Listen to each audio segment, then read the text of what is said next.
أعوذ بالله من الشيطان الرجيم. بسم الله الرحمن الرحيم.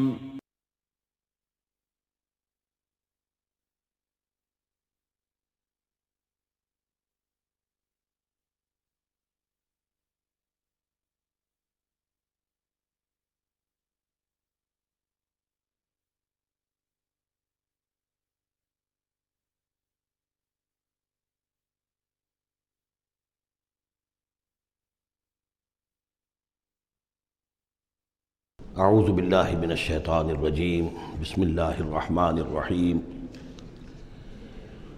الیہ یرد علم الساعة وما تخرج من ثمرات من اکمامها وما تحمل من انثى ولا تضع الا بعلمه ویوم ینادیہم این شرکائی قالوا آذناک ما منا من شہید وضل عنہم ما كانوا يدعون من قبل وظنوا ما لهم من محیص صدق اللہ العظیم۔ اللہ ہی کے حوالے ہے قیامت کا علم کہ قیامت کب آئے گی۔ وما تخرج من ثمرات، اور جو بھی نکلتا ہے میووں میں سے ان کے غلافوں کے اندر سے، وما تحمل من انثی، اور جو بھی کوئی مادہ اٹھاتی ہے اپنے پیٹ میں حمل، ولا تضع، اور نہ ہی وہ اس کو جنتی ہے، الا بعلمہ، مگر وہ اللہ کے علم میں ہوتا ہے۔ اور اس کو صرف انسانوں پر نہ سمجھیے، تو تمام حیوانات کا معاملہ ہے۔ اسی لیے یہاں پر عورت کا نام نہیں لیا گیا، بلکہ یہ کہ جو بھی ہے، من انثیٰ، جو بھی ہے۔ وَيَوْمَ يُنَادِيهِمْ أَيْنَ شُرَكَائِي، اور جب اس دن کے پکارے گا انہیں کہ کہاں ہے میرے وہ شریک، قَالُوا آذَنَّاكَ مَا مِنَّا مِن شَهِيدٍ، تو وہ کہیں گے ہم نے تو آپ سے عرض کر دیا ہے، ہم میں سے کوئی بھی اس کا اقرار نہیں کرتا کہ ہمارا کوئی شریک ہے۔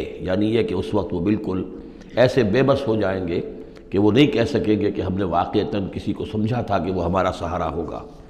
وَضَلَّ عَنْهُمْ مَا كَانُوا يَدْعُونَ مِن قَبْلُ، اور گم ہو جائیں گے ان سے، ان کے ہاتھوں کے طوطے اڑ جائیں گے جن کو وہ پکارا کرتے تھے اس سے پہلے۔ وَظَنُّوا مَا لَهُم مِّن مَّحِيصٍ، اور انہیں یقین آ جائے گا کہ اب کوئی خلاصی کی کوئی شکل نہیں ہے، یہاں سے نجات پانے کی کوئی صورت نہیں۔ لا يسأم الانسان من دعاء الخیر، انسان نہیں تھکتا ہے خیر مانگتے ہوئے، اگر اس کے پاس دولت ہے اور مانگے گا، اور نعمتیں ہیں اور مانگے گا۔ وَإِن مَسَّهُ الشَّرُّ، اور اگر کہیں اسے تکلیف پہنچ جائے، فَيَئُوسٌ قَنُوطٌ، تو بالکل مایوس ہو جاتا ہے اور نا امید ہو جاتا ہے۔ وَلَئِنْ أَذَقْنَاهُ رَحْمَةً مِنَّا مِن بَعْدِ ضَرَّاءَ مَسَّتْهُ، اور اگر ہم انہیں اپنی رحمت کا مزہ چکھا دے اس کے بعد کہ اسے کوئی تکلیف پہنچی تھی، لَيَقُولَنَّ هَٰذَا لِي، تو وہ کہے گا یہ تو میرا ہے ہی، یہ تو میری اپنی صلاحیت ہے، میں نے اپنے مسائل کو حل کر لیا، میں نے جتنی بھی مشکلات تھیں میں نے بڑے اپنے ناخن تدبیر سے تمام عقدے حل کر لیے۔ وَمَا أَظُنُّ السَّاعَةَ قَائِمَةً، یہ بالکل وہی الفاظ ہیں کہ جو سورہ کہف میں آئے ہیں کہ دو اشخاص کا مکالمہ ہوا تھا، میں نہیں سمجھتا کہ قیامت وغیرہ کوئی قائم ہونے والی شے ہے۔ وَلَئِن رُجِعْتُ، وہاں رُدِدْتُ ہے، یہاں رُجِعْتُ ہے، اور اگر مجھے لوٹا ہی دیا گیا، گویا کہ بالفرض، جیسا کہ تم کہتے ہو، اگر واقعتاً ہو ہی گیا، اول تو میرا گمان نہیں ہے، یہ ڈکوسلا سا معلوم ہوتا ہے مجھے، اگر ہو ہی گیا، اِلَىٰ رَبِّي إِنَّ لِي عِندَهُ لَلْحُسْنَىٰ، تو میرے لیے تو پھر وہاں اور اچھائی ہوگی، اس لیے کہ جب یہاں مجھے نوازا ہے، اللہ نے سب کچھ دیا ہے، عزت دی ہے، پیسے دیے ہیں، دولت دی ہے، اولاد دی ہے، تو ظاہر بات ہے کہ میرے اندر کچھ ہے جو اسے پسند آیا ہے، تو یہ کہاں چلا جائے گا؟ میرے اندر جو خیر ہے، جو میرے اندر اللہ تعالیٰ کی محبوبیت کی کوئی چیز ہے، تو وہ وہاں بھی قائم رہے گی اور اللہ تعالیٰ وہاں بھی مجھے دے گا۔ فَلَنُنَبِّئَنَّ الَّذِينَ كَفَرُوا بِمَا عَمِلُوا، تو پھر ہم پوری طریقے سے جتلا دیں گے ان کافروں کو جو کچھ کے عمل انہوں نے کیے ہوں گے۔ وَلَنُذِيقَنَّهُم مِّنْ عَذَابٍ غَلِيظٍ، اور انہیں لازماً مزہ چکھائیں گے بہت ہی گاڑھے عذاب کا۔ وَإِذَا أَنْعَمْنَا عَلَى الْإِنسَانِ أَعْرَضَ وَنَأَىٰ بِجَانِبِهِ، اور جب ہم انسان پر نعمتوں کی بارش کر دیتے ہیں تو پھر وہ ذرا اپنا رخ پھیر لیتا ہے اور اپنی جانب ایک جانب کو مڑ جاتا ہے، پہلو موڑ لیتا ہے۔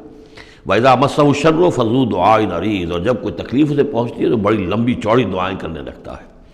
قُلْ أَرَأَيْتُمْ إِنْ كَانَ مِنْ عِنْدِ اللَّهِ ثُمَّ كَفَرْتُمْ بِهِ، اے نبی ان سے کہیے کہ ذرا سوچو، تھوڑی دیر کے لیے فرض کر لو کہ یہ جو میں پیش کر رہا ہوں قرآن یہ اللہ ہی کی طرف سے ہو، امکان تو ہے نا، 1%، 2%، 3%، کسی درجے میں تو امکان ہے۔ ثُمَّ كَفَرْتُمْ بِهِ، اور پھر تم نے اس کا کفر کیا، من اضل ممن هو فی شقاق بعید، تو کون ہوگا زیادہ بھٹکا ہوا اس سے کہ جو اس طرح کی زدہ کے اندر جا پڑا ہے۔ یعنی سوچو ذرا، غور کرو، جیسے اس سے پہلے آیا ہے کہ میں تم سے کہتا ہوں ایک ایک کر کے، دو دو کر کے، اکیلے اکیلے، دو دو مل کر گفتگو کرو، سوچو سمجھو کہ کیا اس شخص کے اندر کوئی دیوانگی کے آثار ہیں، کوئی ان کے اندر کوئی کبھی ان کی زندگی کے اندر اس سے پہلے جو 40 برس ان کو تمہارے درمیان بسر کی ہے کبھی کوئی جھوٹ بولا ہے۔ اب یہ آخری مرتبہ پھر قرآن مجید کا ذکر آ رہا ہے، اور یہ سب سے اہم ہے ہمارے اس موجودہ دور کے لحاظ سے۔ سَنُرِيهِمْ آيَاتِنَا فِي الْآفَاقِ وَفِي أَنفُسِهِمْ حَتَّى يَتَبَيَّنَ لَهُمْ أَنَّهُ الْحَقُّ۔ ان قریب ہم انہیں دکھائیں گے اپنی آیات، آفاق میں بھی، یہ پوری کائنات جو ہے، آسمان اور زمین، آفاق، وفی انفسہم، ان کی اپنی جانوں کے اندر بھی، حتیٰ یتبین لہم انہ الحق، یہاں تک کہ یہ بات بالکل واضح ہو جائے گی ان کے لیے، مبرہن ہو جائے گی کہ یہ قرآن حق ہے۔ اس سے اشارہ ہو رہا ہے اس معلومات کے ایکسپلوژن کی طرف کہ جو آج ہو رہا ہے، اور یہ کوئی زیادہ پرانی بات نہیں ہے، یہ زیادہ یوں سمجھیے کہ یہ سائنس کی ڈیولپمنٹ 200 برس کا ہے معاملہ، اور اس میں بھی جو ایکسپلوژن ہوا ہے یہ تو ہاف سینچری سے زیادہ کا مسئلہ نہیں، اسی کے اندر ہوا ہے۔ اور اصل میں آج کے دور میں قرآن مجید کے اعجاز کو ثابت کرنے کے لیے کہ یہ معجزہ ہے، سب سے اہم پہلو یہ ہے۔ تو میں نے جو تعارفی گفتگو کی تھی اس دورہ ترجمہ قرآن سے پہلے، تو میں نے عرض کیا تھا کہ قرآن مجید کے اعجاز کے پہلو بے شمار ہیں، کس کس پہلو سے قرآن معجزہ ہے ہم اس کا احصار نہیں کر سکتے، لیکن موٹی بات یہ سمجھ لیجئے کہ جب قرآن نازل ہوا ہے تو اس کا معجزہ ہونا سب سے زیادہ اس اعتبار سے تھا کہ اپنی ادبیت، اپنی فصاحت، اپنی بلاغت کے اعتبار سے معجزہ تھا، اور اسی پہلو سے چیلنج کیا گیا۔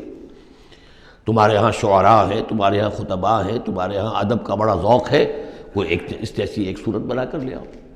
باقی یہ کہ نہ بھی سائنسی معلومات تھی ان کے پاس، دوسرے یہ کہ جو فینومینا آف دی نیچر ہیں، قرآن میں آسمان زمین دیکھو، اب ظاہر بات ہے اس وقت وہ آدمی کیا دیکھ رہا تھا، اپنی ننگی آنکھ سے جو کوئی دیکھتا تھا وہی دیکھ رہا تھا نا، لیکن آج انسان دیکھ رہا ہے ٹیلیسکوپس کی مدد سے، آج انسان دیکھ رہا ہے مائکروسکوپس کی مدد سے، الیکٹرانک مائکروسکوپ سے، آج جو انسان کے معلومات کا ذریعہ جو ہے، تو گویا کہ وہ آیات الہیہ جو قرآن مجید میں جن کے اشارے کر دیے گئے، ان کو جو 1400 برس قبل کا انسان دیکھ رہا تھا اور جو انہیں آج کا انسان دیکھ رہا ہے، وہ زمین و آسمان کا فرق ہے۔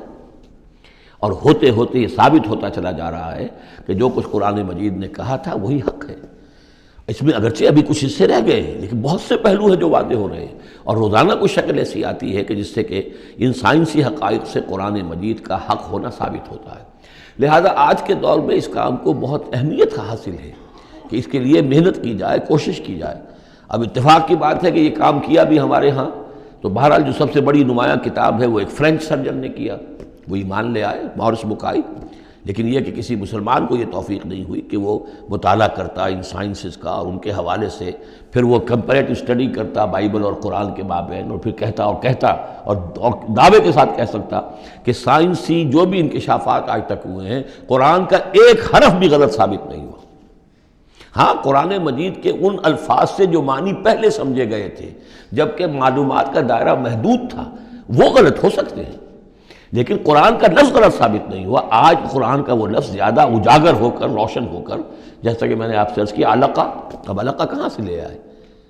اب یہ علقہ فائدہ، فؤاد، فائدہ اس سے ہے، تو یہ چیزیں اب اور زیادہ واضح ہوتی جا رہی ہیں۔ یا کہ تمام اجرام سماویہ کا کل فی فلک یسبحون، جتنا آج معلوم ہے یہ پہلے تو معلوم نہیں تھا۔ کئی دور آئے ہیں، پہلے انسان سمجھتا تھا زمین ساکن ہے، سورج چلتا ہے، پھر سوچا کہ نہیں یہ تو سورج ساکن ہے، زمین چلتی ہے۔ آج ہمیں معلوم ہے کوئی شے ہے ہی نہیں، سکون محال ہے قدرت کے کارخانے میں، کوئی ذرہ بھی جو ہے اندر، جو ایک ایٹم ہے وہاں بھی حرکت ہے، وہ نیوٹرونز جو ہیں وہ کس طریقے سے چکر لگا رہے ہیں بے تابانہ، حرکت ہی حرکت ہے۔ تو اس اعتبار سے قرآن مجید جدید سائنسی اکتشافات کے ذریعے سے جس طریقے سے اس کے حقائق مبرہن ہو رہے ہیں، اس پر زیادہ توجہ کی ضرورت، البتہ اس میں تکلف کرنا اور زبردستی کرنا نہیں۔ جہاں وہ بات ابھی واضح نہیں، اب صاف مان لو، جو بھی ہم سورہ آل عمران میں پڑھ آئے ہیں کہ یہ بات ابھی واضح نہیں ہے، لیکن ہمیں یقین ہے کل من عند ربنا، یہ سب اللہ کی طرف سے ہے۔ وقت آئے گا کہ ثابت ہو جائے گا کہ جو کچھ قرآن نے جو الفاظ استعمال کیے تھے، جو حقیقت منکشف ہوگی، وہ عین ان الفاظ میں صحیح فٹ ہو جائے گی، اگرچہ ابھی ہم اس کی وضاحت نہیں سمجھ سکتے۔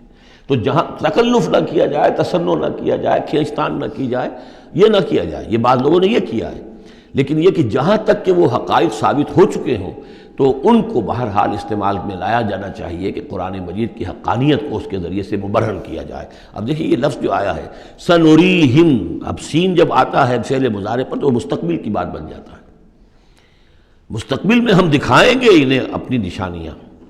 اب ظاہر بات ہے سائنس جو ہے وہ اسٹڈی کر رہی ہے، ایکسپلور کر رہی ہے، خلا کو ایکسپلور کر رہی ہے، اور سمندروں میں ایکسپلوریشن ہو رہی ہے، آرکٹک اور انٹارکٹک کی ایکسپلوریشن، کہاں کہاں تک انسان پہنچا ہے، کیسی جان جوکھوں میں ڈال کر لوگوں نے جو ہے وہ چیزیں جو ہے معلومات کا خزانہ جمع کیا ہے۔ سنریہم آیاتنا فی الآفاق وفی انفسہم حتی یتبین لہم انہ الحق، یہ بات اور مبرہن ہوتی جائے گی، مزید واضح ہوتی جائے گی، مزید اجاگر ہوتی جائے گی، قرآن حق ہے۔ اولم یکفی بربک انہ علی کل شیء شہید، کیا کافی نہیں ہے یہ بات تیرے رب کے لیے کہ وہ تو ہر چیز پر گواہ ہے، ہر کائنات کی ہر شے اس کی نگاہوں کے سامنے ہے۔ لیکن آج سے 1400 برس پہلے وہ انہی الفاظ میں اس نے بیان کیا تھا جسے اس وقت کا انسان سمجھ سکتا۔ وہ باتیں آج کے حوالے سے جو باتیں آ رہی ہیں وہ بیان کر دی جاتی ہیں، سمجھ میں کس کی آتی ہیں؟ انہم فی مریۃ من لقاء ربہم، آگاہ ہو جا یہ لوگ اپنے رب سے ملاقات کے بارے میں دھوکے میں پڑے ہوئے، شکوک و شبہات میں پڑے ہوئے۔ الا انہ بکل شیء محیط، آگاہ ہو جا وہ ہر چیز پر محیط ہے، ہر چیز کا احاطہ کیے ہوئے ہے۔ سورۃ الشورى، اور یہ سورت جو ہے اب ان 4 سورتوں میں یوں سمجھ لیے کہ کلائمیکس ہے، اس مضمون کا کلائمیکس نقطہ عروج یہاں آ رہا ہے، اور وہ ہے اجتماعی عملی توحید۔ انسان جو ہے ایک متمدن حیوان ہے، یہ مانتے ہیں سب لوگ، تمدن مل جل کر رہتا ہے، اسے اجتماعی نظام وجود میں آتا ہے۔ اجتماعی نظام کے مختلف پہلو ہم نے شمار کیے ہیں، ایک معاشرتی نظام ہے، اس سے بھی پہلے عائلی نظام ہے، خاندانی نظام ہے، پھر معاشرتی نظام ہے، پھر اقتصادی یا معاشی نظام ہے، پھر سیاسی نظام ہے۔ یہ تمام جو نظام ہیں یہ جب تک کہ اللہ کی حاکمیت کے تابع نہیں ہوتے تو گویا کہ اجتماعی سطح پر تو توحید نہیں ہے، وہ تو شرک ہے۔ پھر افراد جو ہیں اکیلے اس میں ہو سکتے ہیں موحد ہوں، اور وہ کس شکل میں ہوں گے؟ جبکہ وہ تن من دھن اس باطل اور مشرکانہ نظام کا قضا کما کر کے اور وہاں توحید کا نظام قائم کرنے کے لیے لگے ہوئے ہوں اور انہوں نے اس کے اندر لگا دیے ہوں، تب تو وہ ہے موحد، ورنہ تو وہ مشرک ہے۔ اگر مشرکانہ نظام کو انہوں نے دل سے تسلیم کر لیا، اسی مشرکانہ نظام میں وہ اپنی دوڑ دھوپ کر رہے ہیں پاؤں پھیلانے کے لیے، جائیداد بنانے کے لیے، اپنے کوئی پروفیشن میں شائن کرنے کے لیے، کسی اور معاملے میں ساری بھاگ دوڑ اس کے لیے ہو رہی ہے، اس کا مطلب یہ کہ انہوں نے اس نظام کو ذہناً قبول کر لیا۔ تو جنہوں نے اس طاغوت کو قبول کر لیا انہوں نے اللہ کا انکار کیا، چاہے وہ نمازیں پڑھتے ہوں بلکہ تہجد بھی پڑھتے ہوں۔ تو اقامت دین کی اصطلاح اس صورت میں آ رہی ہے، اور اقامت دین کے موضوع پر یہ قرآن مجید کا ذروۂ سلام ہے۔ بسم اللہ الرحمن الرحیم، حامیم عین سین قاف۔ یہ ویسے تو 2 صورتوں میں سے ایک ہے جس میں 5 حروف آئے ہیں، ایک ہم پڑھ چکے ہیں کاف ہا یا عین صاد، لیکن یہ اس اعتبار سے منفرد ہے کہ حامیم علیحدہ اور عین سین قاف علیحدہ، تو 2 آیتیں اس سورہ مبارکہ کی یہ منفرد ہے کہ جو حروف مقطعات پر مشتمل ہے۔ مجھے اس سورہ مبارکہ سے بھی جو ایک خصوصی مناسبت ہے وہ میں عرض کر ہی دوں کہ سب سے زیادہ تو سورہ حدید، لیکن مکی قرآن میں سورہ حدید کا جو متوازن اور اس کا جو بدل ہے وہ سورہ شورى ہے۔ جو مقام سورہ حدید کو حاصل ہے مدنی قرآن میں، وہی مقام سورہ شورى کو حاصل ہے مکی قرآن میں، اور یہ بھی دیکھ لیجئے کہ تقریباً یہ دگنی ہے اس سے، اس کی آیات ہیں 29، اس کی آیات ہیں 53، اور چونکہ مکی قرآن جو ہے وہ دگنا ہے مدنی قرآن سے اپنے حجم کے اعتبار سے۔ كَذَلِكَ يُوحِي إِلَيْكَ وَإِلَى الَّذِينَ مِن قَبْلِكَ اللَّهُ الْعَزِيزُ الْحَكِيمُ۔ كَذَلِكَ اسی طرح وحی کرتا ہے اللہ اے نبی آپ کی طرف، اور ان لوگوں کی طرف بھی کرتا رہا ہے جو آپ سے پہلے تھے، وہ اللہ جو العزیز ہے الحکیم ہے۔ اب یہ كَذَلِكَ کس چیز کی طرف اشارہ ہو رہا ہے؟ ایک تو یہ کہ جو بھی لوگ تھے اس وقت ان کے سامنے تھا کہ جس طریقے سے حضور کہتے تھے مجھ پر وحی آئی ہے، اور ایک اس سورہ مبارک کے آخر میں بھی آ جائے گا وحی کی قسمیں، جن کا کہ میں نے اس تعارف قرآن والے لیکچر میں ذکر کیا تھا، تو وہاں آگے جا کر آ جائے گا کہ وحی کس کس طور سے آتی ہے، انسانوں پر آتی رہی ہے۔ تو کذالک کی تشریح اس صورت میں وہاں ملے گی۔ لہو ما فی السماوات و ما فی الارض، اسی کا ہے جو کچھ کہ ہے آسمانوں میں اور جو کچھ کہ ہے زمین میں، وہو العلی العظیم، اور وہ بہت بلند و بالا ہے اور بہت عظمت والا ہے۔ تکاد السماوات یتفطرن من فوقہن، آسمان قریب ہے کہ اوپر سے پھٹ پڑے، یعنی اوپر ان کے اتنا بوجھ ہے، اتنا وزن ہے، اتنے فرشتے ہیں۔ ایک حدیث میں آتا ہے کہ بالشت بھر جگہ بھی خالی نہیں ہے جہاں کوئی نہ کوئی فرشتہ اللہ کا یا سر بسجود نہ ہو یا کھڑا نہ ہو قیام میں اللہ تعالیٰ کے لیے۔ تو یہ کیفیت ہے وہاں پہ۔ وما یعلم جنود ربک الا ہو، جو تیرے رب کے جو لشکر ہیں انہیں کوئی جانتا ہی نہیں سوائے خود اس کے، تو وہ پھٹ پڑنے کے تیار ہیں۔ بل ملائکۃ یسبحون بحمد ربہم، یہ سورہ مومن میں یہ بات آ چکی ہے کہ فرشتے جو ہیں وہ اہل زمین میں سے جو اہل ایمان ہیں ان کے لیے استغفار کرتے رہتے ہیں۔ والملائکۃ یسبحون بحمد ربہم، وہ اپنے رب کی تسبیح کے ساتھ حمد بھی کرتے ہیں، ویستغفرون لمن فی الارض، اور زمین والوں کے لیے جو زمین میں ہے اہل ایمان ان کے لیے استغفار کرتے رہتے ہیں۔ الا ان اللہ هو الغفور الرحیم، آگاہ ہو جاؤ یقینا اللہ ہی غفور ہے، اللہ ہی رحیم ہے۔ والذین اتخذوا من دونہ اولیاء، اور وہ ہستیاں کہ جنہیں ان لوگوں نے سمجھ لیا اولیاء، حمایتی، مددگار، بچانے والا، شافع، اور ان کے ذریعے سے تقرب حاصل کر لیں گے۔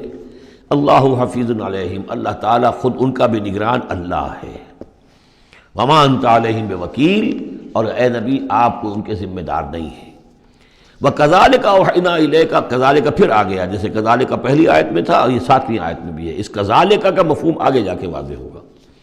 اسی طرح ہم نے وحی کیا ہے آپ کی طرف اے نبی قرآنا عربیا، یہ قرآن عربی، لتنذر ام القری ومن حولہا، تاکہ آپ خبردار کر دیں بستیوں کی ماں یا بستیوں کی جڑ، سب سے بڑی بستی، سب سے اہم بستی۔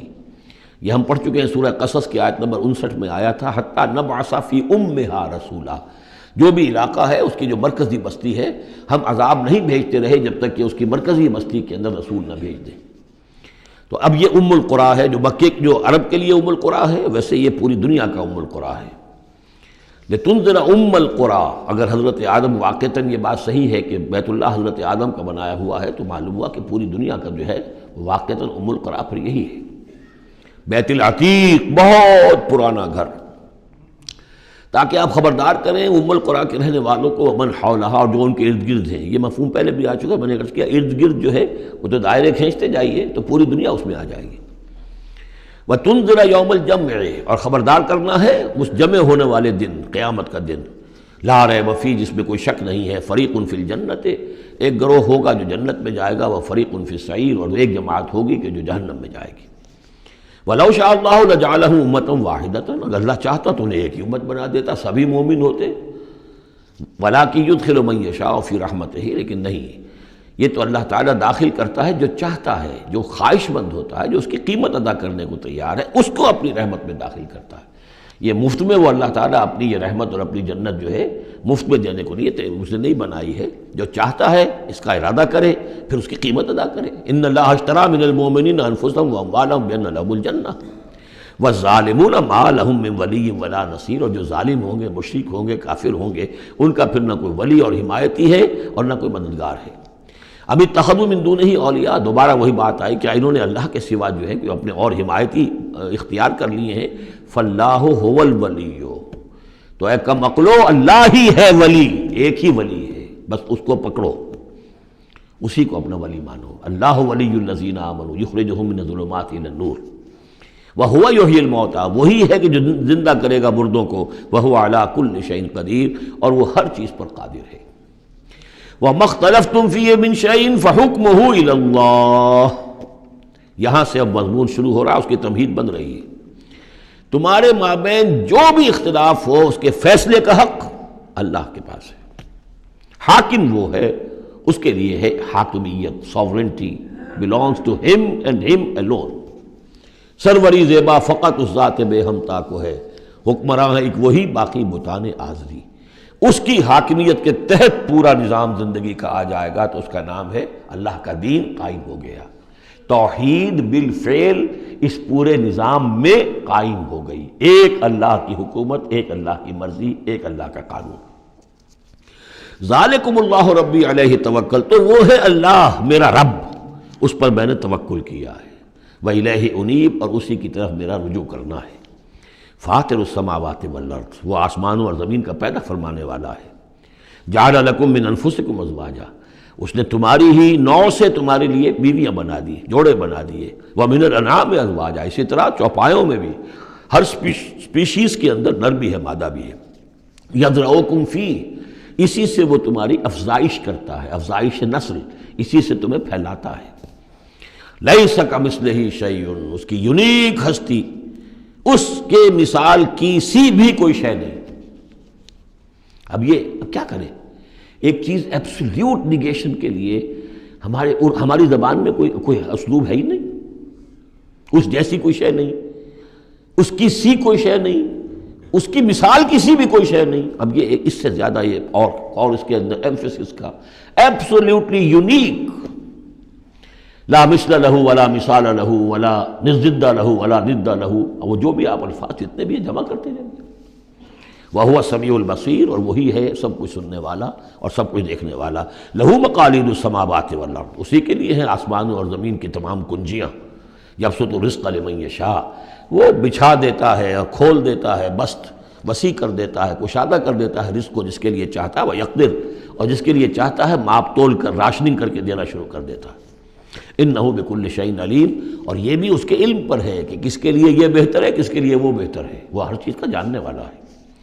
اب جو آیت آ رہی ہے وہ اس سورہ مبارکہ کا کلائمیکس ہے، اور اس موضوع پر قرآن مجید کا کلائمیکس ہے، اقامت الدین کے موضوع پر۔ شرع لکم من الدین، اے محمد پر ایمان لانے والو، اے مسلمانوں، تمہارے لیے اللہ نے دین میں وہی شے معین کی ہے، ما وصی بہ نوحا، جس کی وصیت کی تھی نوح کو، والذی اوحینا الیک، اور جس کی وحی کی ہے ہم نے اے محمد آپ کی طرف، کیونکہ پہلے خطاب ہے لکم، شرع لکم، یہاں امت سے خطاب ہو رہا ہے، شرع لکم، بس صرف فرق یہ کہ یا ایھا الذین آمنوا یا نہیں آیا ہے، یہ مکی صورتوں کے مزاج کا تقاضا ہے کہ وہ نہ آئے، لیکن جمع کے صیغے سے واضح کر دیا کہ باقی جگہ ہم دیکھ رہے ہیں کہ واحد کے صیغے میں خطاب کر کے اور بالواسطہ امت، یہاں امت سے خطاب ہے۔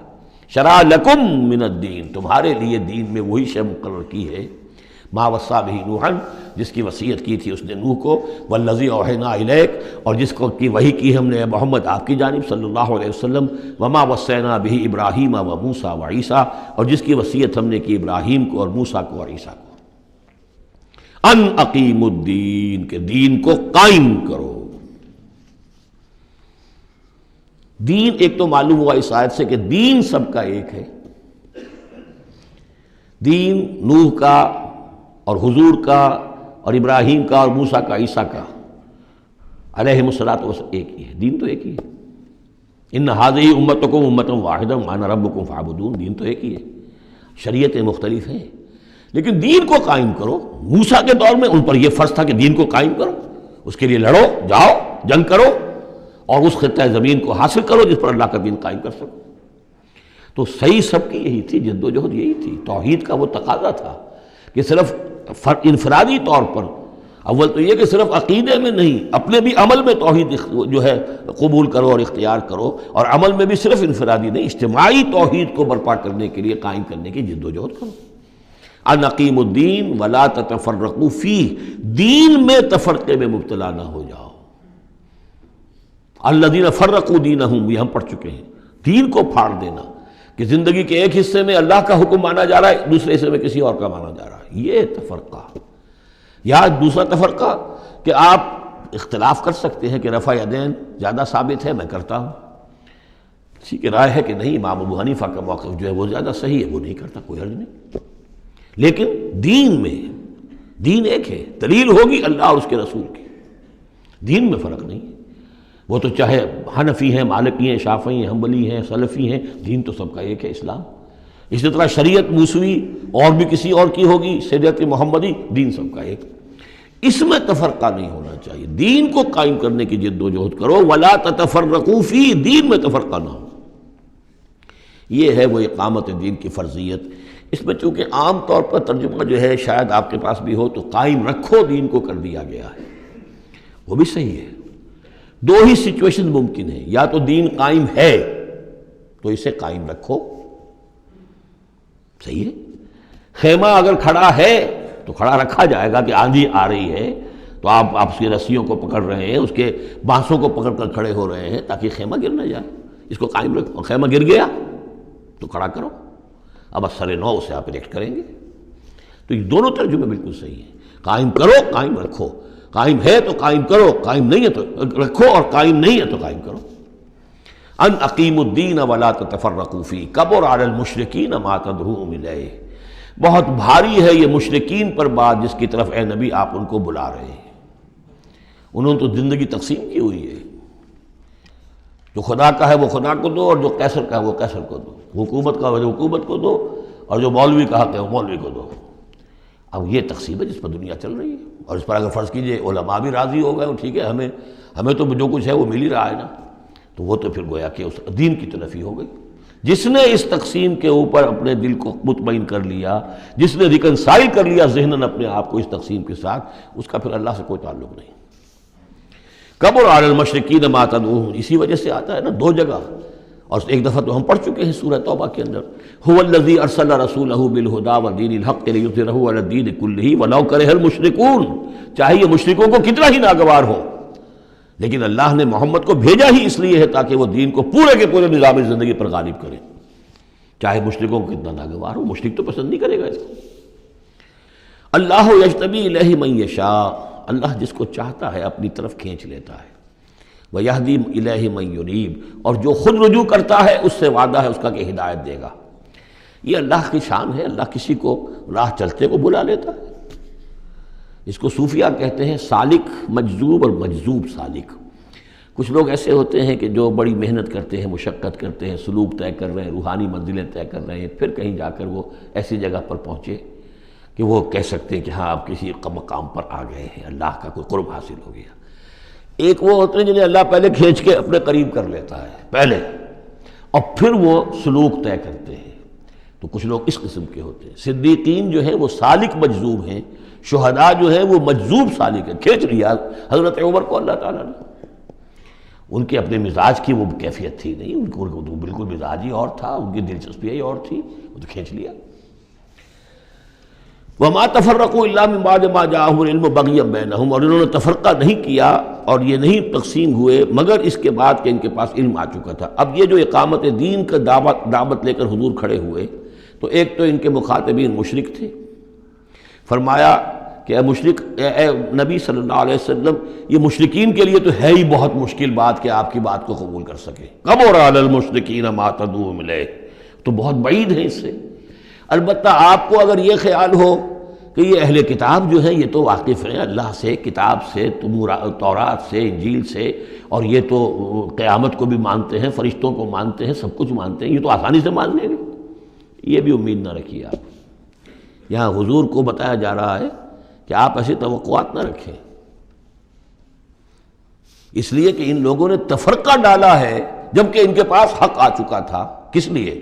وَمَا تَفَرَّقُوا إِلَّا مِن بَعْدِ مَا جَاءَهُمُ الْعِلْمُ بَغْيًا بَيْنَهُمْ، یہ آپس میں زدم زدہ ہے، آپس میں کون اوپر اور کون نیچے کی بحث میں یہ پڑے ہوئے ہیں، تو یہ آپ کو کیسے اوپر مان لیں گے؟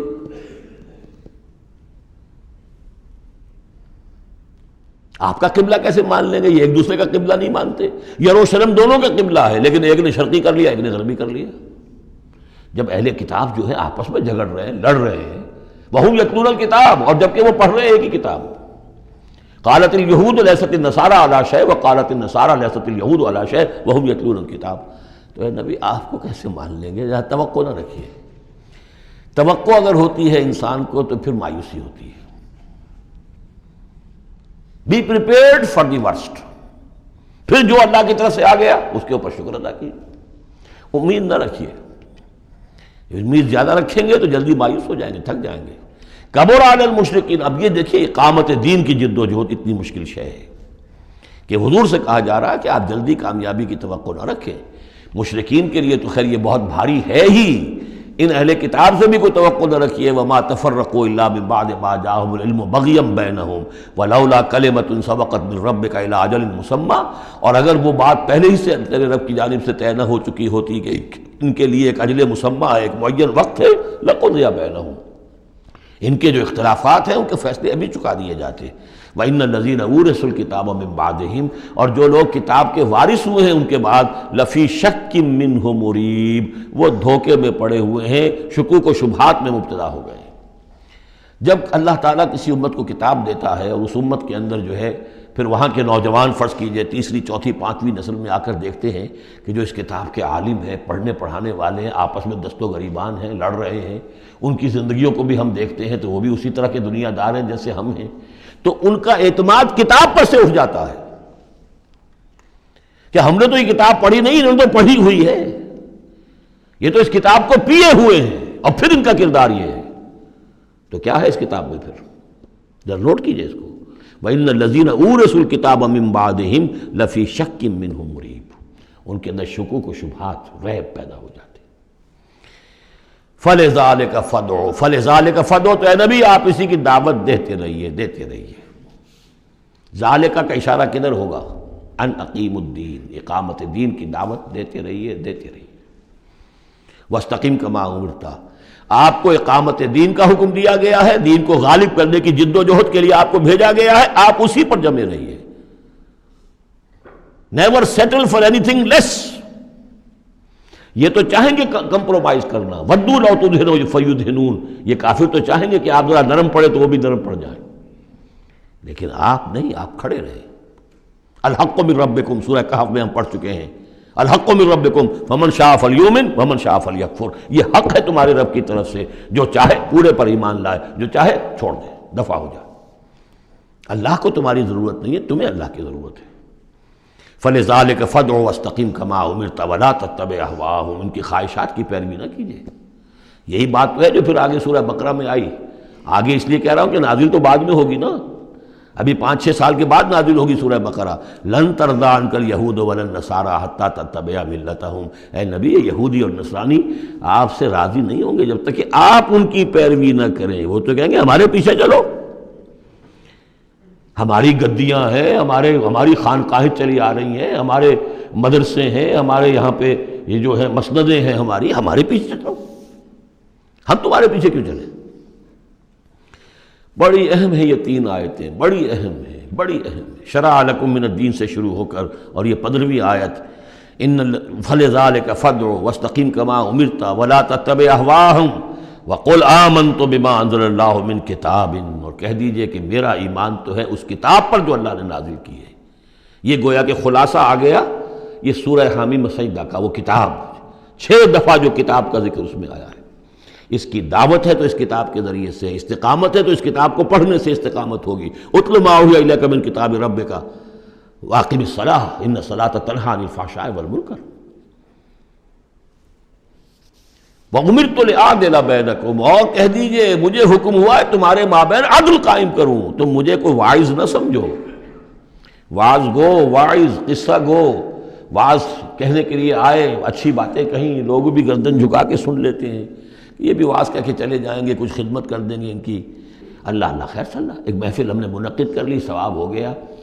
حضور نے فرمایا مجھے حکم ہوا ہے عدل قائم کروں، جیسے کہ حضرت ابو بکر نے کہا تھا، لوگوں جب بیعت خلافت ہوئی ہے تم میں سے ہر کمزور میرے نزدیک قوی ہوگا جب تک کہ اسے اس کا حق دلوا نہ دوں، اور ہر قوی ضعیف ہوگا جب تک کہ اسے حق وصول نہ کر لوں۔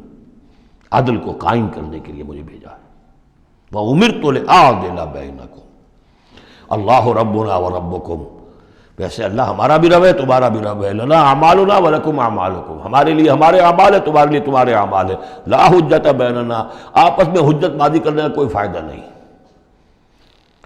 اللہ یجمع بیننا، اللہ ہمیں جمع کر دے گا، یا تو اس دنیا میں جمع کر دے گا۔ یہ ان لوگوں سے بات کہی جا رہی ہے جو کچھ نسبتاً قریب ہوتے ہیں، تو کہتے ہیں نہیں اس طرح نہ کرو، اس طرح کر لو، مقصد تو تمہارا ٹھیک ہے، طریقہ کار یہ نہیں، یوں کرو۔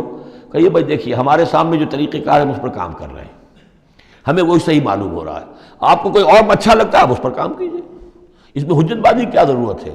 آپ بھی مخلص ہیں، ہم بھی مخلص ہیں، مقصد ہمارا ایک ہے، آج نہیں تو کل جمع ہو جائیں گے۔ یا آپ پر واضح ہو جائے گا کہ ہمارا طریقہ کار غلط تھا، یا ہم پر واضح ہو جائے گا کہ ہم نے جسے صحیح سمجھا تھا وہ غلط تھا، جڑ جائیں گے۔ جب تک آپ سمجھ رہے ہیں کہ آپ کا طریقہ کار صحیح ہے، ہم سمجھتے ہیں کہ ہمارا طریقہ کار صحیح ہے، آپ اس پر عمل کیجئے، ہم اس پر عمل کریں گے۔ اللہ ربنا وربکم لنا اعمالنا ولکم اعمالکم لا حجۃ بیننا وبینکم اللہ یجمع بیننا، اللہ ہمیں جمع کر دے گا، آج نہیں تو کل، کل نہیں تو پرسوں۔ جیسے منی سے چلتے ہیں قافلے، لاکھوں قافلے ہوتے ہیں جو چلتے ہیں، اور وہ 8 9 10 سڑکیں ہیں. سڑکیں کیا ہیں؟ وہ سب کے سب فٹ بال کے گراؤنڈز ہیں، چل رہے ہیں قافلے، لیکن سب سڑکیں جو ہیں وہ کنورج کر رہی ہیں عرفات پر. جیسے جیسے قافلے بڑھ رہے ہیں وہ سڑکوں کے مابین فاصلے کم ہو رہے ہیں. تو اگر تو ہماری منزل واقعی اقامت دین ہے تو چاہے ہم اس سڑک سے آ رہے ہیں چاہے اس سڑک سے آ رہے ہیں، آگے پہنچ جائیں گے. اللہ یجمع بیننا، میدان عرفات میں تو ہم جمع ہو جائیں گے نا. اور بالفرض اگر دنیا میں ہم جمع نہ ہوئے، الیہ المصیر، ایک دن تو آنا ہے نا قیامت کا، جب اللہ کی طرف اللہ کی عدالت میں کھڑے ہوں گے. وہاں تو ایک جگہ ہوں گے کہ نہیں؟ وہاں دودھ کا دودھ پانی کا پانی علیحدہ ہو جائے گا.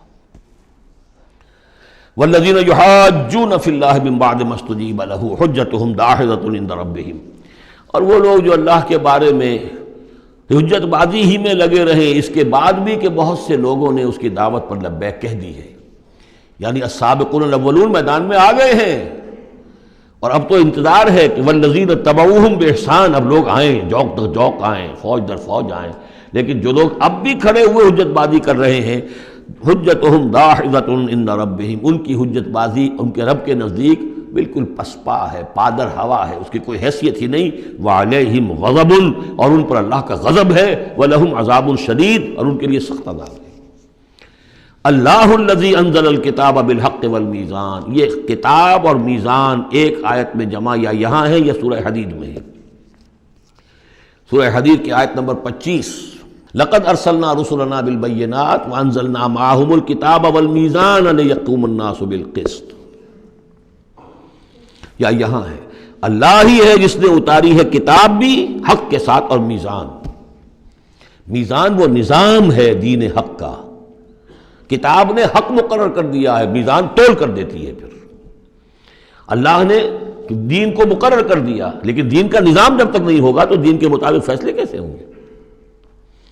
اللہ نے تمہیں کتاب بھی دی ہے، نظام دیا ہے، میزان دی ہے.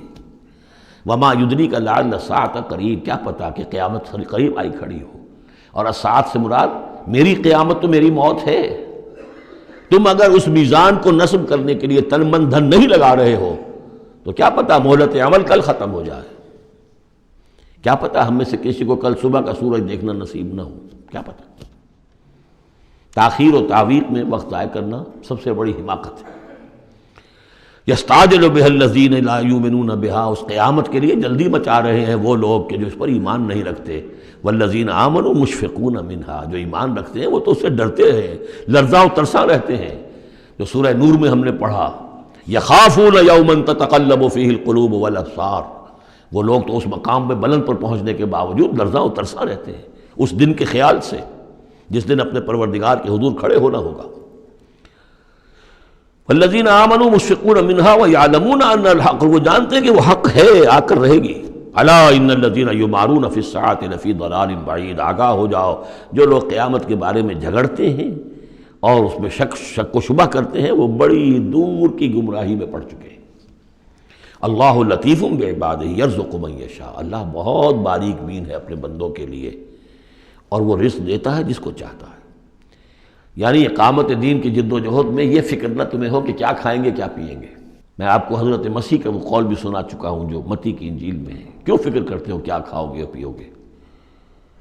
کیا جنگل کی چڑیاں جو ہیں جو نہ ہل چلاتی ہیں نہ بوتی ہیں نہ کاٹتی ہیں لیکن صبح کو اپنے گھونسلوں سے نکلتی ہیں اور شام کو آسودہ ہو کر واپس آتی ہیں، تو وہ رب جو ان کو کھلاتا پلاتا ہے وہ تمہیں نہیں کھلائے گا؟ کیوں تشویش کرتے ہو کہ کیا پہنیں گے؟ جنگل کی سوسن کو نہیں دیکھتے کہ جیسا خوبصورت لباس اللہ نے اسے دیا ہے. سلیمان بھی اپنی ساری شان و شوکت کے باوجود ویسی پوشاک نہیں رکھتا تھا. تو جو اس گھاس کو یہ سب کچھ دے رہا ہے جو آج ہے اور کل جلا دی جائے گی، کیا وہ تمہیں نہیں، تمہارا تن نہیں ڈھانکے گا؟ لیکن تمہیں ایمان نہیں ہے. تو فرمایا اللہ لطیف ہے اپنے بندوں کے لیے. ایک دفعہ یکسو ہو کر فیصلہ تو کرو کہ اب اپنے آپ کو وقف کرنا ہے اس کام کے لیے. اللہ تعالیٰ وہاں سے رزق دے گا جہاں سے تمہیں گمان تک نہیں ہوگا. من یتق اللہ یجعل لہ مخرجا ویرزقہ من حیث لا یحتسب. لیکن اس کے لیے اللہ پر ایمان ضروری ہے، توکل ضروری ہے. ہاں تھوڑا سا اللہ تعالیٰ امتحان بھی لے لیتا ہے، سختیاں بھی آ جاتی ہیں امتحان، پھر آدمی ثابت کر دے کہ میں تو یکسو ہوں. اے اللہ میں نے فیصلہ کر لیا، اللہ پہ راستے کھول دیتا ہے۔ وَهُوَ الْقَوِيُّ الْعَزِيزُ، وہ تو بہت قوی ہے، زبردست ہے۔ اب یہ جو مضمون آگے آ رہا ہے یہ وہ ہے جس کی کلائمیکس ہم پڑھ چکے ہیں سورہ بنی اسرائیل میں، من کان یرید العاجلۃ عجلنا لہ فیہا ما نشاء لمن نرید۔ یہاں وہی مضمون مختصر آ رہا ہے۔ من کان یرید حرث الآخرۃ نزد لہ فی حرثہ، جو شخص کے طالب بن گیا ہو آخرت کی کھیتی کا، ہم اس کی کھیتی میں اضافہ کرتے رہتے ہیں، بڑھوتری ہوتی رہتی ہے۔ ومن کان یرید حرث الدنیا، اور جو بن گیا ہے دنیا ہی کی کھیتی کا طالب، نؤتہ منہا، ہم اس میں سے اسے کچھ دے دیتے ہیں، فما لہ فی الآخرۃ من نصیب، پھر آخرت میں اس کا کوئی حصہ نہیں ہے۔ ام لہم شرکاء شرعوا لہم من الدین ما لم یأذن بہ اللہ، یہ شرک کے معاملے میں یہ مضمون بہت اہم ہے۔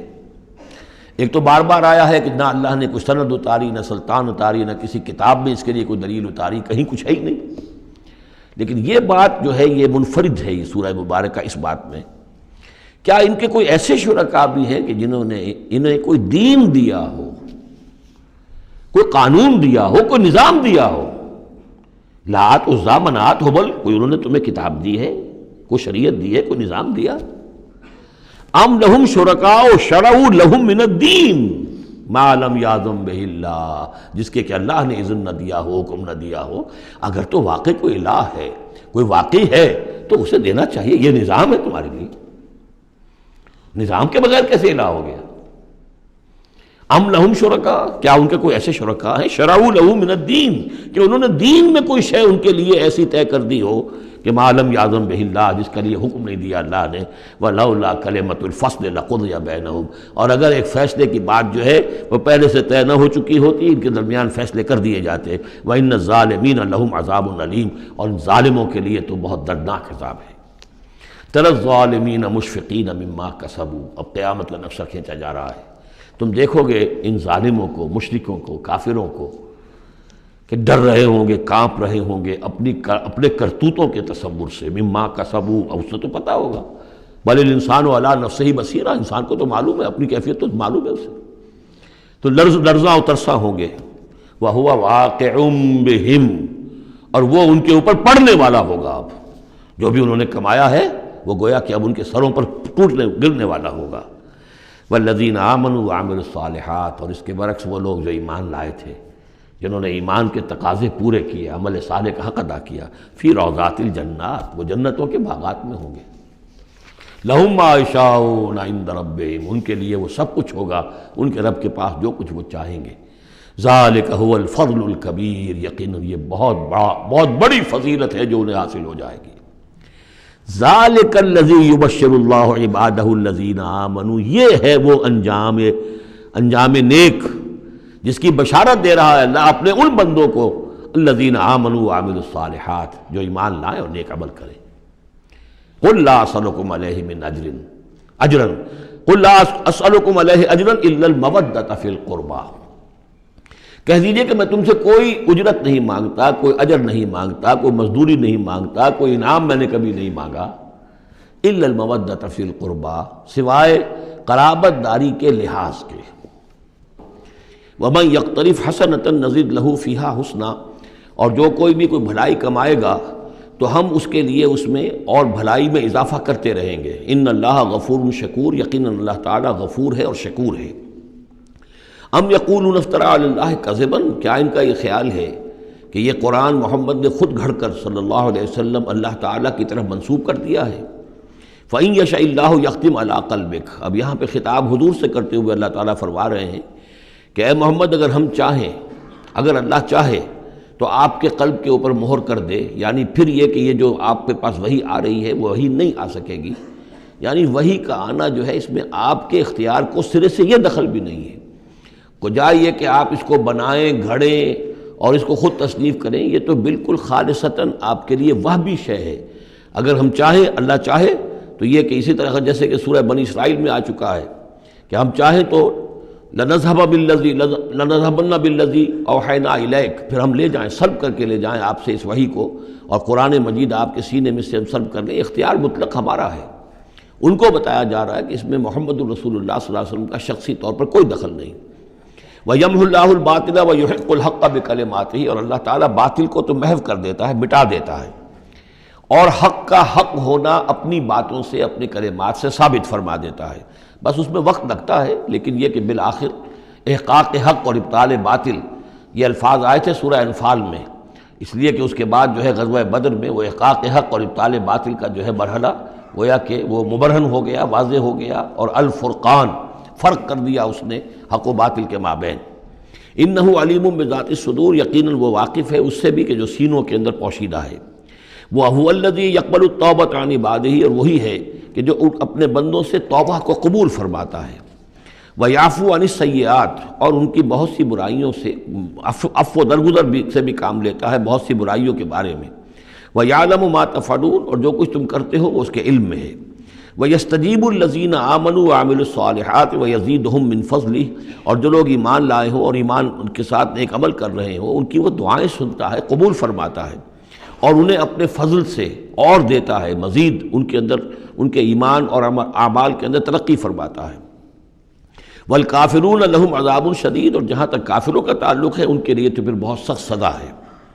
وَلَوْ بَسَطَ اللَّهُ الرِّزْقَ لِعِبَادِهِ لَبَغَوْا فِي الْأَرْضِ، اگر اللہ تعالیٰ نے اپنے بندوں کے لیے زمین میں رزق کو کھول دیا ہوتا، خزانے جو ہے بہت کشادہ کر دیتا، ہر ایک کو بالکل با فراغت ہر وقت بسہولت رزق مل رہا ہوتا، تو پھر تو یہ زمین میں اور زیادہ سرکشی کرتے. ابھی ان کا حال یہ ہے کہ محنت کرنی پڑتی ہے، مشقت کرنی پڑتی ہے، تب ان کو 2 وقت کی روٹی ملتی ہے، تب تو ان کی سرکشی کا یہ عالم ہے. وَلَوْ بَسَطَ اللَّهُ الرِّزْقَ لِعِبَادِهِ لَبَغَوْا فِي الْأَرْضِ وَلَٰكِن يُنَزِّلُ بِقَدَرٍ مَّا يَشَاءُ، لیکن اللہ تعالیٰ نازل کرتا ہے اندازے کے مطابق جو چاہتا ہے. اِنَّهُ بِعِبَادِهِ خَبِيرٌ بَصِيرٌ، یقیناً وہ اپنے بندوں کے حالات سے باخبر بھی ہے اور دیکھ بھی رہا ہے. وَهُوَ الَّذِي يُنَزِّلُ الْغَيْثَ، اور وہی ہے کہ جو بارش برساتا ہے، من بعد ما قنطوا، جبکہ وہ مایوس ہو چکے ہوتے ہیں، یعنی موسم گزر رہا ہے اور بارش نہیں ہوئی ہے تو دلوں کے اوپر جو ہے مایوسی کے سائے گہرے ہوتے جا رہے ہیں، لیکن اچانک پھر اللہ تعالیٰ بارش برسا دیتا ہے. وَهُوَ الَّذِي يُنَزِّلُ الْغَيْثَ مِن بَعْدِ مَا قَنَطُوا وَيَنشُرُ رَحْمَتَهُ، اور بارش کے برسنے سے پھر اس کی رحمت جو ہے وہ پھیل جاتی ہے، عام ہو جاتی ہے، اس کا بستر بچھ جاتا ہے. وَهُوَ الْوَلِيُّ الْحَمِيدُ، اور یقیناً وہی ہے کہ جو پشت پناہ ہے، مددگار ہے، حامی ہے، اور اپنی ذات میں ستودہ صفات ہے، اسے کسی حمد کی حاجت نہیں ہے. وَمِنْ آیَاتِهِ خَلْقُ السَّمَاوَاتِ وَالْأَرْضِ، اور اس کی نشانیوں میں سے ہے آسمان اور زمین کی تخلیق. وَمَا بَثَّ فِيهِمَا مِن دَابَّةٍ، اور یہ کہ ان دونوں میں جو اس نے جاندار پھیلا دیے ہیں. ظاہر بات ہے کہ آسمانوں میں فرشتے ہیں، زمین میں آپ کو معلوم ہے حیوانات ہیں، حشرات الارض ہیں، طرح طرح کے جاندار ہیں، اور پھر انسان ہیں. وَهُوَ عَلَىٰ جَمْعِهِمْ إِذَا يَشَاءُ قَدِيرٌ، اور وہ جب بھی چاہے گا ان کو جمع کرنے پر قادر ہے. چاہے وہ پھیل گئے ہیں، پوری زمین میں پھیل گئے ہیں، آسمانوں میں پھیلے ہوئے ہیں، لیکن جب اللہ چاہے گا انہیں جمع کر لے گا. وَمَا أَصَابَكُم مِّن مُّصِيبَةٍ فَبِمَا كَسَبَتْ أَيْدِيكُمْ، اور تم پر جو کوئی بھی مصیبت آتی ہے تو در حقیقت وہ تمہارے اپنے ہاتھوں کے کرتوتوں کی وجہ سے.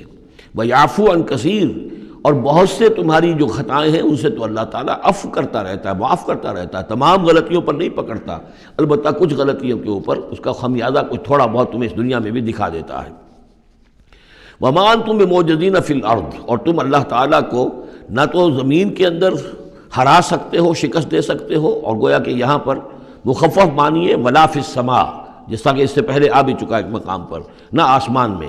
یعنی یہ کہ اللہ تعالیٰ کی مشیت کو کوئی شخص جو ہے اس کو شکست نہیں دے سکتا، اس کی اپنی تدبیر ہے، وہ فعال لما یرید ہے، جو ارادہ کر لیتا ہے کر گزرتا ہے. وَمَا لَكُم مِّن دُونِ اللَّهِ مِن وَلِيٍّ وَلَا نَصِيرٍ، اور نہیں ہے تمہارے لیے اللہ کے سوا کوئی ولی اور نہ مددگار. وَمِنْ آيَاتِهِ الْجَوَارِ فِي الْبَحْرِ كَالْأَعْلَامِ، اور اس کی نشانیوں میں سے وہ جہاز بھی ہیں جو چلتے ہیں دریاؤں میں اور سمندر میں، اور ایسے ہیں جیسے پہاڑ ایسے جہاز، بڑے بڑے جہاز. ان یشاء یسکن الریح، اگر اللہ چاہے تو وہ ہوا کو کھڑا کر دے، ہوا کو ساکن کر دے. اس لیے کہ ظاہر بات ہے یہ بادبانی جہاز ہوتے تھے جو چلتے تھے اور ہوا ہی انہیں لے کر چلتی تھی. ان یشاء یسکن الریح، اگر اللہ چاہے تو وہ ہوا جو ہے ساکن ہو جائے. فیظللن رواکد علی ظہرہ، تو پھر وہ کھڑے کے کھڑے رہ جائیں گے سمندر کی پیٹھ پر، یعنی سمندر کے جو ہے پانی کی سطح پر وہ کھڑے رہ جائیں گے. ان فی ذلک لآیات لکل صبار شکور، یقیناً اس میں نشانیاں ہیں ان سب لوگوں کے لیے جو صبر کرنے والے ہوں اور جو شکر کرنے والے ہوں. او یوبقہن بما کسبوا، یا پھر اللہ تعالیٰ ان کو غرق کر دے، تباہ کر دے ان جہازوں کو ان کے گناہوں کی پاداش میں، وَيَعْفُو عَنْ كَثِيرٍ، لیکن اللہ تعالیٰ بہت سی گناہوں سے اور بہت سی خطاؤں اور تقصیرات سے تو درگزر فرماتا رہتا ہے۔ وَيَعْلَمَ الَّذِينَ يُجَادِلُونَ فِي آيَاتِنَا مَا لَهُم مِّن مَّحِيصٍ، اور تاکہ انسان جان لے کہ جو ہماری آیات میں جو جھگڑا کر رہے ہیں، کٹ حجتیاں کر رہے ہیں، کہ ان کے لیے بھاگنے کی کوئی جگہ نہیں ہے۔ یہ مضامین جو آئے ہیں سورہ مبارکہ میں، وہ جو عام مکی صورتوں کے مضامین ہیں، وہی رد و قضا، وہی ان کے ساتھ گفتگو مشرکین کے ساتھ، کفار کے ساتھ۔ لیکن اب اس صورت کا اقامت دین، جو اس کا جو اصل جو ایکسس ہے، اس کا جو عمود ہے، اس کے اعتبار سے دوسرا نہایت اہم مقام اب آ رہا ہے۔ 8 آیات ہیں۔ اقامت دین کی جد و جہد کرنے والوں میں کیا اوصاف ہونے چاہیے؟ اگر یہ اوصاف نہیں ہوں گے تو وہ اقامت دین کی جد و جہد نہیں کر سکیں گے۔ تو یہاں پر نقشہ کھینچا جا رہا ہے اس سیرت کا، اس کردار کا، کہ جو لوگ یہ طے کر لیں کہ ان صلاتی و نسکی و محیایا و مماتی للہ رب العالمین، جو اصولی طور پر ایک عزم کر لیں کہ اب ہمیں اپنی بہترین توانائیاں اور قوتیں صرف کرنی ہے اللہ کے دین کو قائم کرنے کے لیے، تو ان کے اندر کیا اوصاف پیدا ہونے چاہیے۔ وہ جو علامہ اقبال کا ایک بڑا سادہ سا شعر ہے، ہو صداقت کے لیے جس دل میں مرنے کی تڑپ، پہلے اپنے پیکرے خاکی میں جاں پیدا کرے۔ تو یہ اوصاف اپنے اندر پیدا کرو تاکہ تم اقامت دین کی جد و جہد کے لیے واقعتاً موزوں ہو سکو۔ پہلی بات، فما اوتیتم من شیء فمتاع الحیات الدنیا، جو شے بھی تمہیں دنیا میں دی گئی ہے بس وہ دنیا کی زندگی کا ساز و سامان ہے، برتنا ہے۔ وما عند اللہ خیر و ابقا، اور جو کچھ اللہ کے پاس ہے وہ خیر ہے اور باقی رہنے والا ہے۔ للذین آمنوا وعلی ربہم یتوکلون، ان لوگوں کے لیے کہ جو ایمان رکھتے ہو اور اللہ پر، اپنے رب پر توکل کریں۔ یعنی پہلی بات یہ کہ دنیا و ما فیہا سے ان کا قلبی تعلق جو ہے وہ اس طرح کا ہو جائے کہ اس کی کوئی اہمیت اور وقت ان کے دل میں نہ رہے، اور انہیں یقین ہو جائے کہ اصل میں ہمارا مطلوب آخرت ہے، ہمیں جو چاہیے وہ آخرت ہے، اور اس کی طلب ان کے دل کے اندر راسخ ہو چکی ہو۔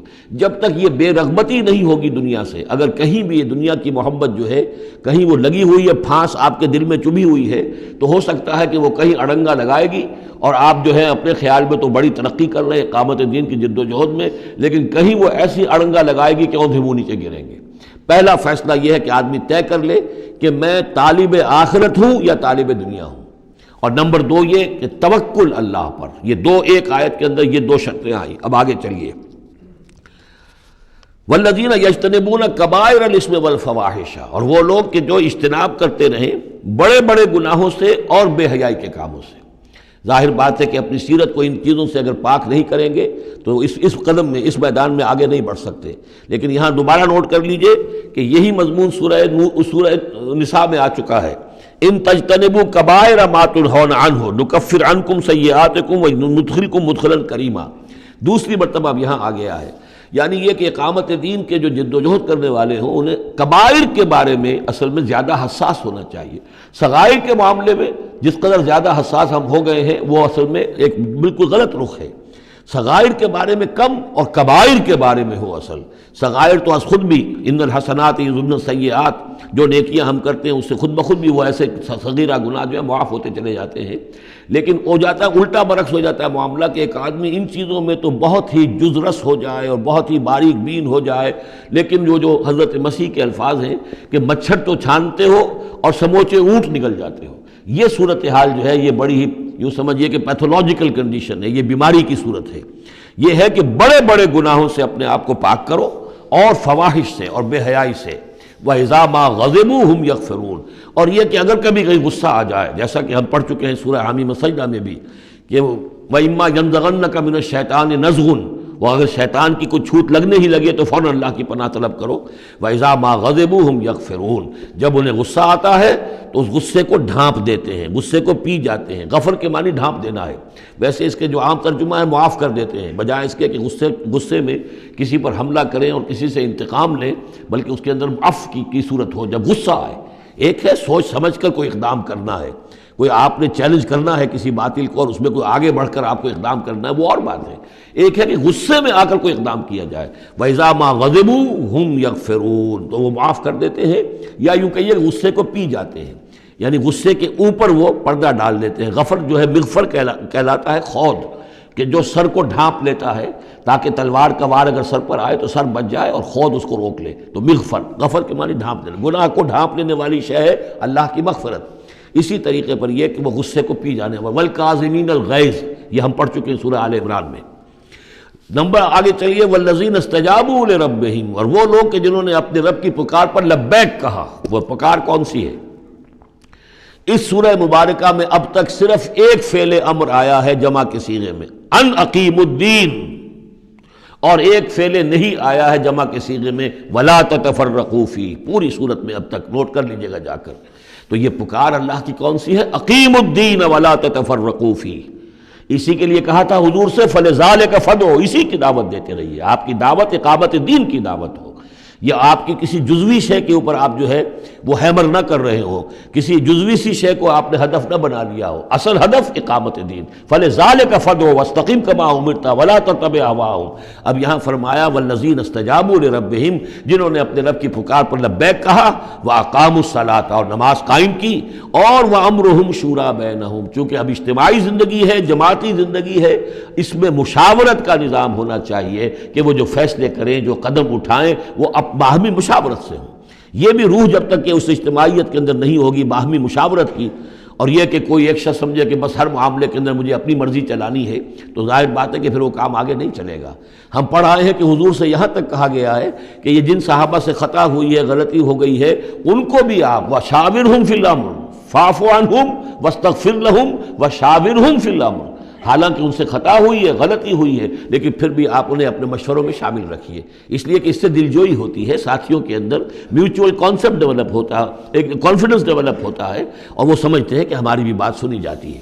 اور حضور نے بسا اوقات اپنی رائے کو پیچھے رکھ کر اپنے ساتھیوں کی رائے کے مطابق فیصلہ کیا۔ غزوہ احد میں یہی ہوا ہے، غزوہ بدر میں یہی ہوا ہے کہ جہاں پر آپ نے کیمپ لگانے کا فیصلہ کیا تھا، جب بعض صحابہ نے آ کر کہا کہ ہمیں اگر اجازت ہو ہم اپنی رائے دیں، اور جب انہوں نے کہا کہ ہمارے خیال میں وہ جگہ بہتر ہے، آپ نے کہا ٹھیک ہے، یہاں سے کیمپ اکھاڑو، وہاں لگا دو۔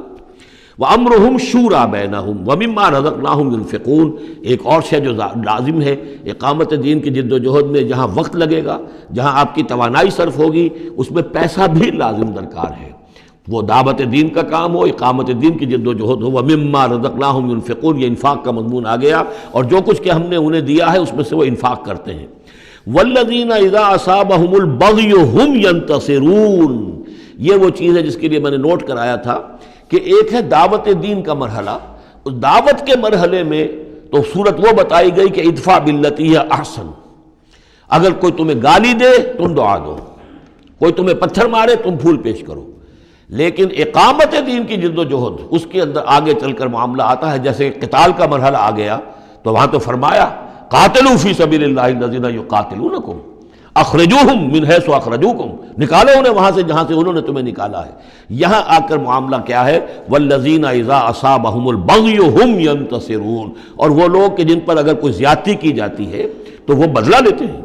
یعنی یہاں پر اب تو اس کو اصل میں جد و جہد جو ہے حضور صلی اللہ علیہ وسلم کی، اس کے بھی اگر آپ دو مراحل سمجھیں گے تو ایک جو مکی دور میں وہ تھا، وہ دعوت کا مرحلہ تھا، ابھی اس میں اقدام کوئی نہیں کیا گیا، لیکن جب اقامت دین کے لیے اقدام شروع ہو جائے گا، آگے بڑھ کر باطل کو چیلنج کریں گے، تو اب وہ بات نہیں چل سکتی کہ معاف کر دیا کریں۔ وہاں تو بلکہ یہ ہے کہ جو غزوہ بدر میں جو اسیر ہوئے تھے ان کو بھی اگر فدیہ لے کر چھوڑ دیا گیا تو اللہ تعالیٰ کی طرف سے اس پر بھی اظہار ناپسندیدگی ہو گیا، بلکہ حضرت عمر کی رائے کی جو ہے گویا کہ تائید کی وہی نے کہ ان کو تو سب کو قتل کیا جانا چاہیے تھا، اور وہ ہمارے اندر جو ان کے رشتہ دار ہیں قریبی، وہ اپنے ہاتھ سے قتل کرتے، اس لیے کہ یہ فدیہ دے کر چلے جائیں گے، ظاہر بات ہے کہ اگلے سال وہی لوگ اکثر و بیشتر آ گئے کہ نہیں آ گئے، وہ چڑھائی کر کے آ گئے احد کے اندر۔ تو اس لیے وہاں پر آ کر جب اقامت دین کا مرحلہ جو ہے اقدام کے مرحلے میں وہ جد و جہد آتی ہے تو اس میں ہے والذین اذا اصابہم البغی ہم ینتصرون۔ یہ گویا کہ ان دونوں مراحل کا آپس کا فرق اور تفاوت ہے۔ بارک اللہ لی ولکم فی القرآن العظیم ونفعنی وإیاکم بالآیات والذکر الحکیم۔